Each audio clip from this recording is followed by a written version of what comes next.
প্রভাব দেখিয়ে প্রভাবশালী ব্যক্তি সত্যি কি সবাইকে জব্দ করে ফেলতে পারে? হয়তো পারে, কিন্তু তাকে জব্দ করার জন্য একজন বসে আছে। সেটা হয়তো সেই প্রভাবশালী ব্যক্তিটি ভুলেই গেছে। রিমি ছিল এক সাধারণ ঘরের মেয়ে।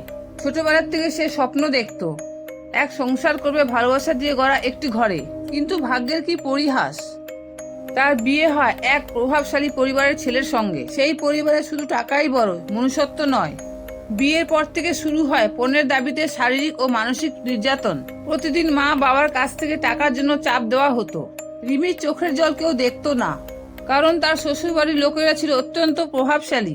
রাজনৈতিক যোগাযোগ, স্থানীয় প্রশাসনের সঙ্গে সম্পর্ক, সবাই ছিল তাদের হাতে। একদিন রাতে এক ভয়াবহ আগুন লাগার অজুহাতে রিমির মৃত্যু হয়। পুলিশ রিপোর্ট লেখা হয় দুর্ঘটনা, কিন্তু সবাই জানতো এটি ছিল ঠান্ডা মাথা প্ল্যান করা একটি খুন। রিমির মা বাবা বহুবার আদালতের দরজায় গেছেন, কিন্তু সব প্রমাণ লোপাট। সাক্ষীরা ভয় পেয়ে মুখ বন্ধ করে দেয়।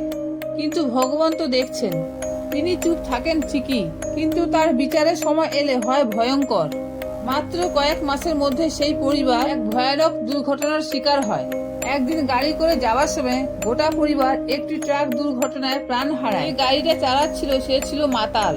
আশ্চর্যের বিষয়, সেই চালক ছিল পরিবারের পরিচিত এক কাজের লোক, যাকে রিমি একসময় অন্যায় থেকে বাঁচিয়েছিল। গ্রামে সবাই বলে ওঠে ভগবানের লাঠিতে আওয়াজ নেই, কিন্তু যেদিন পরে সেদিনকে ন্যায় হয়। অন্যায় যত বড়ই হোক, সত্যকে কখনো হারানো যায় না।